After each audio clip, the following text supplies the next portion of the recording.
Boa noite, sejam todos bem-vindos. E hoje eu gostaria de fazer uma homenagem diferente. Eu quero homenagear uma pessoa que eu não tive o mérito de conhecer pessoalmente, mas recentemente se tornou uma fonte de inspiração para mim e acredito que para dezenas ou centenas de milhares de pessoas ao redor do mundo. Hoje é o Shloshim, 30 dias do falecimento de uma pessoa que se chamou Avraham Jakubowicz.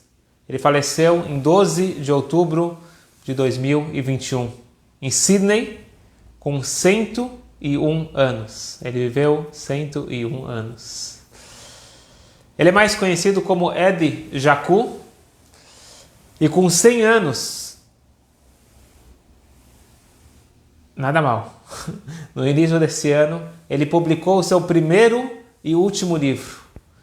A única pessoa que venceu ele foi Moshe Rabbeinu, Moisés, que finalizou de redigir o livro ditado por Deus, a Torá, por 120 anos. Como que ele chamou esse livro? O Homem Mais Feliz do Mundo. Na capa, você tem um senhor bem vestido, sorridente, e olhando de fora, vendo que ele faleceu em Sydney, na Austrália, com certeza ele teve uma vida muito tranquila, uma vida pacífica, como que eles falam lá na Austrália, no worries, mate. Você fala com as pessoas e todo mundo fala, no worries, não tem problema, tudo tranquilo, tudo ótimo, com a praia, com a cerveja, tudo tranquilo. Porém, quando você vê de perto e você abre o livro, você vê que esse senhor ele nasceu em 1920, em Leipzig, na Alemanha. Quando adolescente, seus pais enviaram ele para uma universidade de engenharia. Mas foi quando, em 1938, ele foi fazer uma visita surpresa no dia de aniversário de casamento dos pais. Sabe qual era o dia? 9 de novembro. O que aconteceu 9 de novembro de 1938? A famosa Noite de Cristal. Ele não encontrou seus pais já tinham se escondido. E ele está sozinho em casa. 10 nazistas invadem a casa e espancam ele quase até a morte. O cachorro Lulu, que tentou defender, acabou sendo morto. Eles pegam o jovem, enviam ele para Buchenwald, campo de concentração, e ele, corajoso, ele conseguiu escapar de Buchenwald. E ele foge para Bélgica, onde ele é preso. Prendem ele na Bélgica e colocam ele num trem para Auschwitz. E ele, de alguma forma, novamente criativo, ele consegue um martelo e uma chave de fenda. E às 9 horas de viagem de trem até Auschwitz, ele ficou cavando um buraquinho embaixo do trem. E assim que o trem para, ele consegue fugir. E ele volta novamente, eventualmente chegando na Bélgica. E ele é preso novamente. E dessa vez enviam ele para Auschwitz. Seus pais são mortos. E ele, como engenheiro já formado, ele consegue uma função em uma das fábricas dos nazistas. E ele decide fugir de Auschwitz. Ele consegue fugir de Auschwitz. Algo raro. Mas logo depois que ele foge, na floresta, um polonês atira no pé dele. E aí começa a andar com dificuldade e ele percebe que ele não vai conseguir fugir pela floresta. E ele volta para Auschwitz, ele prefere voltar para Auschwitz. E os guardas não perceberam nem que ele tinha saído, nem que ele tinha entrado. Pouco depois ele é enviado para a Marcha da Morte, aquela famosa Marcha da Morte, que hoje fazem em homenagem à Marcha da Vida, que era caminhar por quilômetros, sem comida, eles cansados, sem preparo, sem roupa, naquele frio. Poucos sobreviviam. E ele sobrevive à Marcha da Morte. E enviam ele novamente para uma outra fábrica que tinha 200 máquinas e colocam um adesivo na testa dele. Se uma dessas máquinas quebrar, me enforquem. Imagina o desespero dele, ele toda hora tentando ver para pedir para os outros funcionários que não eram judeus, se ia quebrar alguma máquina, me avisa rápido para eu dar um jeito de consertar. E nesta fábrica ele acaba conhecendo quem foi a única sobrevivente da família junto com ele, a sua irmã. Um pouco depois ele é enviado pela segunda vez para a Marcha da Morte. Ele consegue fugir no meio da Marcha da Morte. Obviamente os soldados começaram a atirar, mas ele se jogou num buraco e as balas não atingiram ele. Ele sobreviveu na floresta, escondido numa caverna, por 6 meses, comendo cobras, lesmas e caracóis. Foi quando, em junho de 1945, ele foi encontrado delirando e pesando menos de 30 quilos pelos soldados americanos. E foi levado para o hospital e lá cuidaram dele.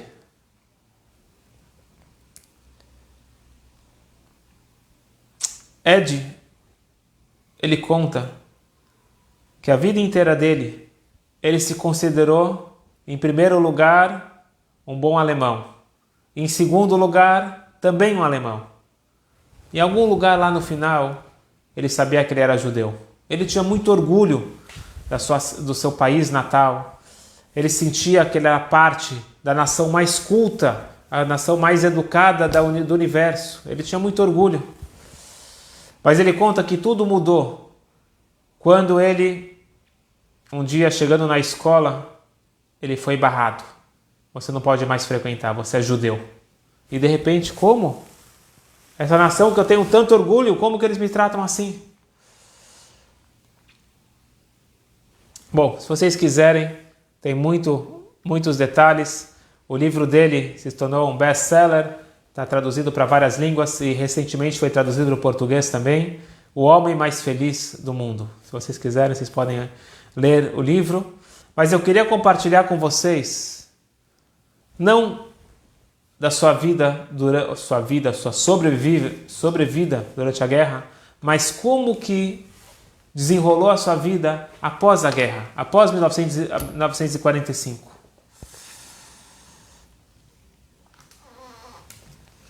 Como eu falei, ele foi resgatado pelos soldados americanos e levaram ele imediatamente para o hospital. Mas o prognóstico não era muito animador.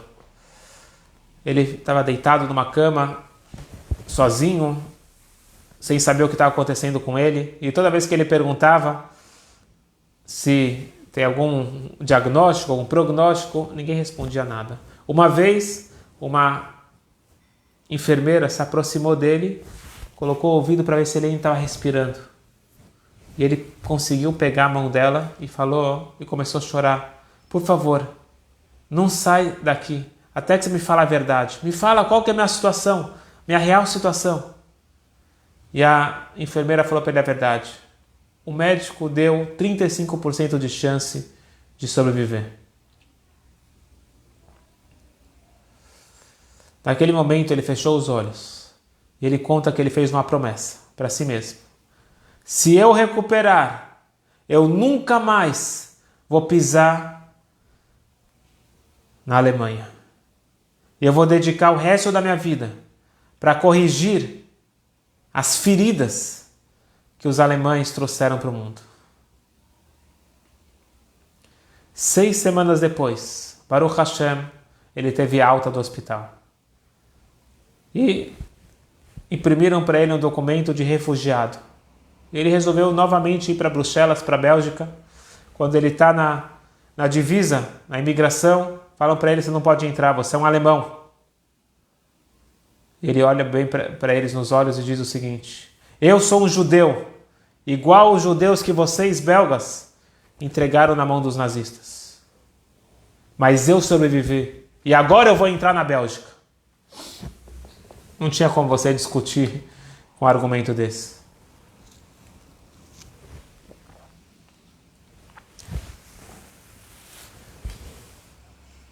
E aos poucos ele foi descobrindo a triste realidade que toda a sua família, exceto, quer dizer, ele não sabia ainda da sua irmã, que toda a sua família tinha sido assassinada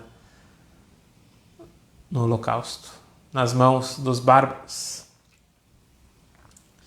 Ele começa a andar por Bruxelas e ele encontra o seu melhor amigo, aquele que estava junto com ele na Marcha da Morte, e ele tinha certeza que ele tinha também sido morto, mas a alegria dele foi enorme, encontrar aquele seu grande amigo. E eles juntos decidem ir para um campo de refugiados para pegar um pouco de comida, tinha distribuição de comida, mas quando eles chegam lá, eles veem uma fila com centenas de pessoas esperando para ganhar um pedaço de pão, alguma coisa para comer. E Ed, como a gente já vê que não era uma pessoa fraca, ele vira para o seu irmão e fala o seguinte: não, a gente não vai se apoiar em caridade. Vamos procurar um trabalho, vamos dar um jeito. O amigo então conseguiu logo um trabalho, ele era carpinteiro, ele sendo um engenheiro mecânico. Uma semana depois os dois já estavam empregados. Eles alugaram uma casa no centro da cidade e alguns meses depois eles estavam vendo um jornal e eles veem que a irmã dele ainda estava viva. E agora se reencontram, agora os três juntos. E um dia eles estão lendo o jornal e eles veem que duas moças judias tentaram cometer suicídio pulando da ponte, e as duas eram sobreviventes de Auschwitz. E no momento que elas ficaram sabendo que toda a família foi assassinada, elas resolveram pular da ponte e acabar com a vida. Mas Baruch Hashem, elas foram salvas e mandaram elas para um hospital psiquiátrico. O Ed e seu amigo falaram: vamos ajudar. Chegou ao nosso conhecimento, vamos ajudar. Eles visitaram o hospital e viram que estavam em condições deploráveis. Falou: o que é isso? Foram até o administrador do hospital e falaram: por favor, a gente quer pegar elas para nossa casa. Aqui não é o lugar para elas. Elas não são... elas não têm nenhum problema psiquiátrico. Elas sofreram. Imagina só, passar pelo Holocausto e ainda depois saber que toda a família foi assassinada. Elas estavam em más condições, doentes, mas eles receberam, esses dois amigos, o Ed, meu amigo, e a irmã, receberam em casa, trataram, até que finalmente, depois de um tempo, elas estavam bem equilibradas, na medida do possível, e seguiram a vida. Essas moças, elas acabaram casando, construíram suas famílias, no mérito do Ed e do seu amigo. Uma vez ele teve até uma experiência corajosa, já viu que ele não era fraco. Ele está andando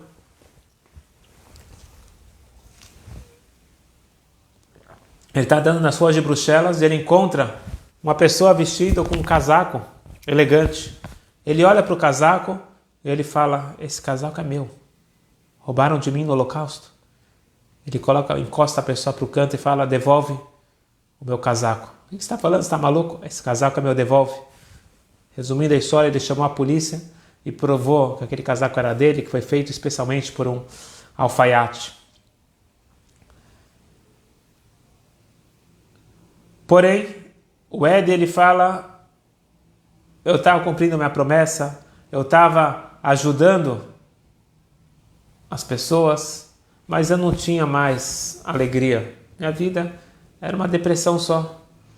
Até que finalmente eu consegui casar. Eu casei, mas ainda eu não estava me sentindo pleno. Mas tudo mudou, diz Ed, quando meu primeiro filho nasceu. A primeira vez que eu segurei ele no meu colo, eu falei: isso é um milagre. Eu senti uma alegria plena dentro de mim. E eu prometi para mim mesmo, escutem bem, eu prometi para mim mesmo que daqui em diante eu vou ser uma pessoa feliz.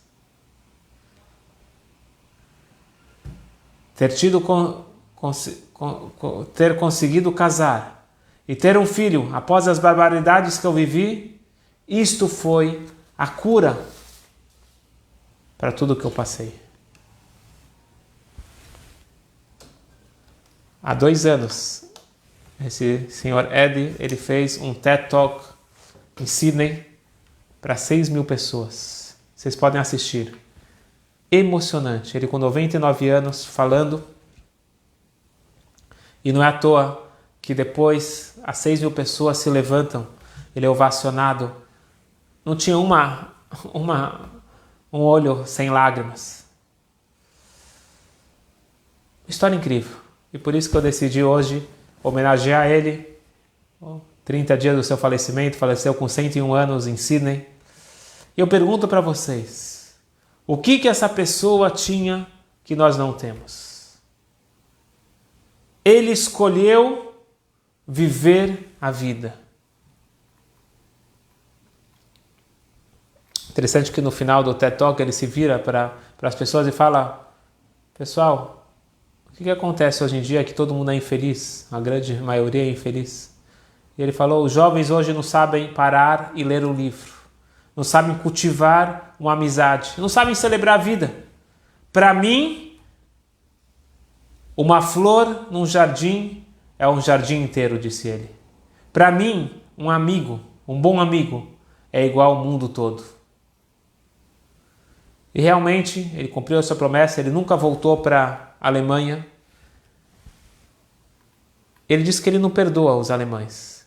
Mas uma vez numa entrevista com a BBC, perguntam para ele: você odeia? Ele falou: eu não odeio ninguém. Eu não odeio nem mesmo meus torturadores. E prestem bem atenção à frase que ele disse. Vale a pena escrever e gravar. Odiar alguém é uma doença. Destrói seu inimigo, mas no processo te destrói também. Vou repetir novamente. Odiar alguém é uma doença. Destrói seu inimigo, mas no processo te destrói também. E ele fala: eu sinto saudades da minha mãe, eu daria tudo para abraçar ela mais uma vez na vida.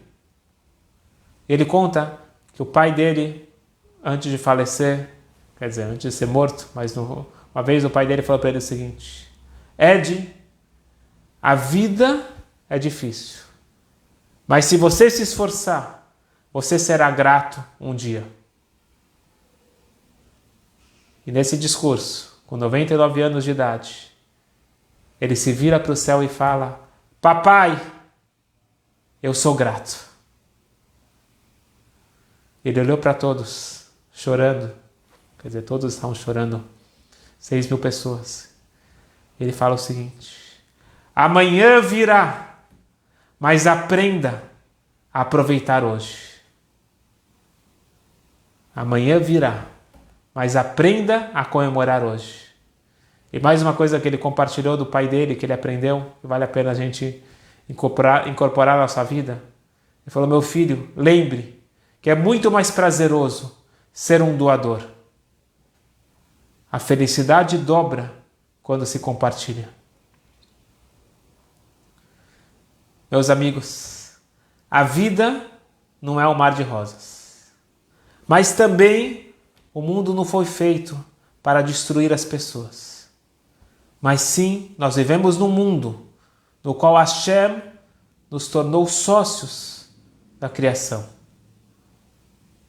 Com esforço, com dedicação, com coragem, com perspectiva e com alegria, nós transformamos esse mundo num lugar melhor. E não tem nada mais gratificante do que ser sócio do Criador. Devemos ter um olhar melhor para a vida. Se eu sinto, por exemplo, ansiedade, veja a ansiedade como um alarme, como um despertador. Próxima vez que você ficar triste, que você sentir ansiedade, não fique triste. Não fique triste. Você fica chateado com o seu despertador quando ele toca de manhã? Eu às vezes fico, mas não faz sentido, né? O despertador está te acordando para um novo dia. O sol raiou, vamos aproveitar o dia. A ansiedade é um despertador. não aperte soneca. Veja como você pode sair fortalecido desse sentimento que você está sentindo agora. Eu dedico então hoje essas palavras, que são as palavras dele. Uma pessoa de perspectiva, uma pessoa que passou pelo que passou. Passou 2 vezes por Auschwitz, Buchenwald, Mengele, inúmeras coisas, noite de cristal. Ele chega no final da vida e fala obrigado. Ele chega no final da vida e fala, eu sou o homem mais feliz do mundo. E esse é o nome do livro dele. Recomendo a todos e peço a Hashem que sua alma seja recebida no Gan Eden, no paraíso, no mérito de tudo que ele passou na vida, de tudo que ele fez, ele inspirou e com certeza vai continuar inspirando a todos nós. Tien Nishmato Tzrura B'Tzror Achaim. Uma boa noite a todos.